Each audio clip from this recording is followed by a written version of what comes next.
Hi, Whit. Hi. I'm Sarah. Hello. And we got matched for our recipe exchange. And I have to excuse myself for the sound because they're breaking down a building just opposite of the street. So my sound might be a bit distorted by that. But I'm gonna go ahead and introduce my shitty, well, not shitty, but kind of like low budget shitty phone camera cooking video that I made for you of me making the croqueta. Um, I kind of like spread it out over a couple of days because yeah, it takes a little bit to cool down and to do the whole process. So I hope you enjoy my video. And I wanted to give a little bit of an introduction of the croquette. I mean, we did a little bit of an exchange through mail already about it, but I wanted to show you the book that I used to make it. And what's on the front, it's the croquette. And the book is banketbakker, which means like a patissier or like a baker in Holland who does pastries and cakes and all that kind of stuff. And it's made by the son or even the grandson of the famous Holtkamp, which is like the royal baker of Holland. He's actually the best baker of Holland, and they have a very famous bakery in Amsterdam called Holtkamp, and they're famous for their croquette. So they kind of made that popular because now you get it from the wall. When you go to Amsterdam, you take like a snack, like a croquette or a burger from the wall. That's like all the tourists love that. But actually, it used to be like a very artisan type of thing. And Holtkamp, they kind of made it popular by creating the croquette, and they have many versions of it. So the traditional one that I'm going to make is like the beef croquette or the veal croquette, but I used beef because I don't like veal. And that's this one. That's the recipe that I used for the croquette that I'm making for our exchange.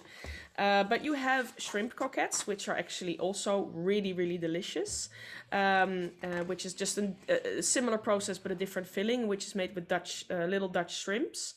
And then you have like potato croquettes, which I think you know, is like tater tots, but then made it a traditional way. And then you also have bitterballen, which I'm going to show you.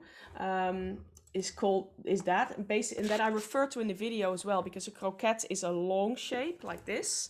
There we go. And a bitterball is basically the same, only a round one, like a bowl. So it's smaller and it cooks quicker, but it is exactly the same thing. And I'm going to make some bitterballen and croquette, but for our thing, I'm going to show you at the end the result is a croquette. Croquette is sometimes a little bit more difficult because it splits easier. The bitterballen, they cook quicker and they tend to burst not as much as the croquette shape. So whatever you feel comfortable with, you can make like small bitterballen to start with to try it out, or you can go straight for the croquette, whatever you feel comfortable with. So and I also wanted to show, this is like the Holtkamp, the original Holtkamp in his younger years in the school, I think baker school. And this image really reminds me of my grandfather, because my grandfather was a baker and he used to make croquette for all our like family gatherings, like birthdays and stuff. We actually have a video of him. I think it was must have been in the 20s or the 30s, very early on when they used video cameras, where they always would make a little reportage to show in the cinemas before the big feature film would start. They show like a little current affairs reportage of something that happened. And one day it was near to Mother's Day, and it's traditional on Mother's Day that the Queen was then presented with a cake because she's the mother of the people of Holland. And actually my grandfather was chosen of the bakery school, because I think he was 12 or 13 at the time, to present the cake to the Queen. But yeah, the only thing you see is that he's walking next to the palace with a cake in his hand. We didn't actually really go in, but it was just like a promotional video for Mother's Day. And the funny thing is, we got this through the archives, the official royal archives. So we got this video sent to us on DVD. And the funny thing is, when you see it, you see that it's my grandfather. Like the way he walks, the way he carries himself is very clearly my grandfather. And he actually looks a lot, in his video, looks a lot like this famous baker. My family, my grandfather, I think his brother had also a famous bakery that was for a while also the royal distributor. So they supplied the royal family with baked goods as well. So My grandfather was a little bit rough around the edge with the baking. He was a fantastic baker, but he would never have been good and precise enough to be like the royal baker. But he was great, and he made lots of stuff for all our parties and birthdays. So the croquettes and all of the other Dutch baked goods have a very special place in my heart. I'll stop talking now and I'll show you the recipe. Good luck and see you soon. So this is the meat. And we're just gonna turn it over brown to get lovely pieces. And we're not gonna cook it, it's just gonna brown a bit so we get some flavor into the stock. This is gonna go in now. And there we go. I'm gonna turn on my blower. So I don't know if you'll be hearing me now, but this is 600 milliliters for about 400 grams of meat. No idea what that is in American amounts. But yeah, I'll look it up and I'll send it to you. Might be a bit choppy, the camera, but because my phone's shit, but I'm on my phone good shit. So what I've added is some crushed peppercorns, some black peppercorns. This is just beef, like stewed beef. I left the bone, well I got a bit with the bone and there's a lot of flavour in it. And there's some parsley stems, some celery sticks. I fried it in a little bit of butter and like oil, a mix of those two.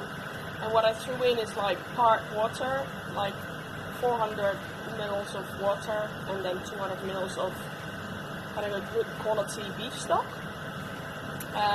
So that's in there, and now I need to put the lid on and let just bubble away for probably an hour, hour and a half, so that the meat falls apart and gets really soft and edible. Because, oh yeah, almost forgot, you need to put the bouquet garni in, which basically a bouquet garni is thyme sticks, dried thyme sticks, and bay leaves. Normally they're tied together, but I just have them separately, so it's a bit bullshit to buy them. So I'll just put them in separately. I'm sure they'll marry and snuggle up to each other and become similar to a bouquet garni in the end. There we go. That's it. That's the first stage of the croquettes making. So there we go. Okay, so the meat has been cooking in its stock for like an hour, hour and a half, and it's kind of hard, but it's cold, but it's kind of stringy, and you can pull it off and have like full of small pieces of it with your hand. You don't need a knife for that. But you know, you want some texture to the meat, and you need to reserve the stock. So there's like half a liter, which is 500 mils, left over of this yummy stuff. So you let that fully cool down and drain off. Okay, so I took the meat off the bone and I strained this stock, which is now here, which is like half a liter. There we go. And rather than like pulling it, which like other traditional croquette they do in Holland, they have to kind of cut it into really small pieces. So that's the pâtissier, the Dutch pâtissier way to cut it into small pieces. Okay, so then I have 100 grams of equal maize, like cornstarch, corn flour, and then I have like rice flour as well. So this is an experiment, and I'm going to use this to make my roux with my lactose-free butter for my friend, and then there we go. That's the next step, to make a roux with this butter and this flour. Okay, so the butter needs to be foaming but not brown, so I'm going to turn it off and put my flour in and furiously whisk, because it shouldn't like burn.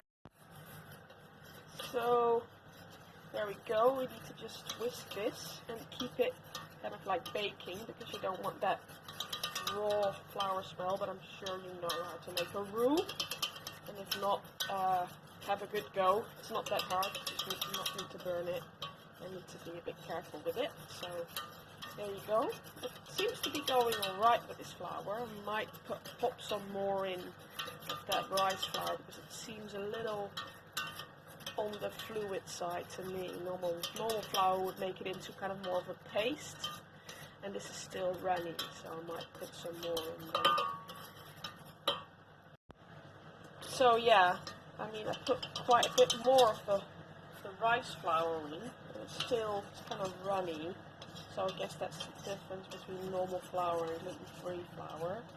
But yeah, I'm not just making this because you're gluten-free, because my friend has her birthday tomorrow and she's gluten and lactose free. So I'm trying to do this completely lactose and gluten free. So we'll see if this works. Yeah, so this is an experiment. We'll see. So as soon as this turns like golden yellowy, we have to incorporate stock quite slowly, bit by bit. So I'm gonna do that with 2 hands, so I'll come back when it's there. So not all at once, you need to kind of go gluk by gluk and then incorporate it into the roux and then go for the next bit. So I'll show you when we're doing that. Yeah, so in between it kind of goes a little bit claggy, but then you have to get a bigger whisk in and really go to town on that to make it smooth. But it will go smooth, but you just need a little bit of elbow grease for that. Yeah, so finally you get this lovely smooth kind of like saucy stuff. Yeah, so that's kind of what it's supposed to be. Maybe add a little bit of water if it's a little bit too thick, but it's supposed to be thick, so that's what you get. So they said take it off the heat when it's kind of shiny and taste it when it doesn't taste like floury anymore. So I did that and it doesn't taste floury. It needs a lot of seasoning, which I'm going to come to in a minute. But the consistency I think is right. Then you have to get like 6 grams of gelatin and soak it in cold water. And then you're going to put that through as well, and then let that dissolve in there, and melt and then dissolve. Yeah, I think I'm going to stir that in first a little bit and then go ahead with the cream. I got soy cream, 50 grams, and then 2 egg yolks, if we're going to go through. They say muggy, which is like a seasoning, but I put like a very strong stock in there as well, like a bouillon. So I don't think it needs more of that. And then add taste like salt and pepper. I've got like celery salt, which is lovely. You could use normal salt, black pepper, and then mustard as well. But I'm going to do that after. And then we're going to chop up some parsley and put it in the fridge. But before I'm going to put it in the fridge, I'm going to show you how the end result looks. Okay, so this is the end result. I put it in a nice kind of Tupperware box to cool down, and then when it's completely cooled, I'm going to put it in the fridge to cool it off, and then make some croquettes tomorrow. But you can also make it into a bitterball, which is like a ball shaped, and then you roll it through the old breadcrumbs. See, I've got some gluten-free breadcrumbs as well for my friend. So you make it into a bowl, you kind of scoop it with a spoon, you roll it into a bowl with wet hands. You roll it first through breadcrumbs, then you roll it through a mixture of whisked egg whites and flour as well. So it gets like a mixture of egg whites and flour. And then roll it in there, and then again in the breadcrumbs. And then it should be sealed enough to deep fry and not escape from its crunchy exterior. But I'll show you that all later when this bad boy here has cooled completely. Right, now it comes to rolling these. I'm just taking like a ball in my hand. Then I'm rolling it first in the breadcrumbs, the gluten-free breadcrumbs. Then I'm going to roll it in here, which is a mixture of egg white that you whisk with a little bit of flour, which like I use now corn flour because I know it gets really nice and crispy when you deep fry it. So it's just 10 grams of, I think like they say 5 egg whites or 6 egg whites. I only had 3 left over, so I'm just trying to figure out if I can manage to do my bitter balls or croquettes. It depends on the shape. It's the same thing. So I'm hoping this is enough. because I need those eggs for the quiche I'm making for my best friend's birthday as well. So yeah, I'm just not really measuring them. These are actually quite large. Normally you would make a bitter bowl a bit smaller, but I have a lot of stuff to do today, so I'm trying to get through them quite quickly. Anyway, so I'll show you when I'm gonna fry them. So first a ball of this, roll it into a bowl. First in the breadcrumbs, then into the egg whites with the flour, back into the breadcrumbs, and then just save them here. I'm gonna kind of put them in the freezer after I finish them so they get nice and firm. So when I fry them, they don't fall apart straight away, because that's always the danger with kroket and bitterballen. So I'm just heating up some oil to about 180 degrees Celsius. No idea what that means in Fahrenheit. There they go. For about 4 minutes in 180 degrees Celsius until they're nice and crispy and brown. Sometimes I just kind of like carefully turn them over, but don't handle them too much because they tend to burst when the the filling kind of gets warm. It kind of gets bigger, so they have a kind of tendency to burst sometimes. So that's why the breading process, the repeating of the breading process twice, is quite important. And also not touching them too much whilst they're in the pan. So as if I jinxed it, just after I said it, one of them burst. But you hear that because it kind of starts sizzling, and you have to take them out straight away before all the filling comes out. So that means the filling is hot enough, so it will be bigger and be a bit more liquid. So that means they're done. So what I do, I eat them with rye toast and a bit of mustard, like nice French mustard.